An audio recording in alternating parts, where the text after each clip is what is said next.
कल्पना जल्पनार अवसान प्रेमानंद मिश्र हेले बौद्ध जिला बीजेपी सभापति। बौद्ध जिला भारतीय जनता पार्टी सभापति पद नहीं समस्त कल्पना जल्पनार अवसान घटाई शेष बाजी मारी नेले प्रेमानंद मिश्र।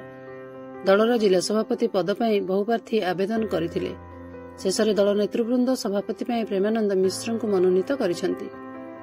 एने आज बौद्ध टाउन हॉल ठारे अनुष्ठित कार्यक्रम रे कंधमाल सांसद सुकांत पाणिग्राही, बौद्ध विधायक तथा सरकारी दलर मुख्य सचेतक सरोज कुमार प्रधान, कंटामाल विधायक कन्हैचरण डांग, जिला सभापति विप्रचरण महांती, दलर जिला निर्वाचन अधिकारी भगवान महांती, सह निर्वाचन अधिकारी मागुणी गाईगोरिया उपस्थिति रे जिला सभापति भाव में प्रेमानंद मिश्र नाम घोषणा करा जायथिला।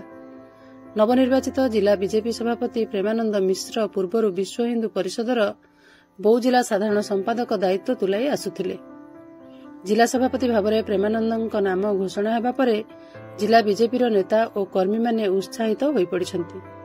प्रेमानंद को जिला सभापति वर्तमान जिला सभापति विप्रचरण महांती और कंटामाल विधायक कन्हैचरण डांग बड़ अवदान रहिथिबा दलीय महल रे चर्चा हेउछि।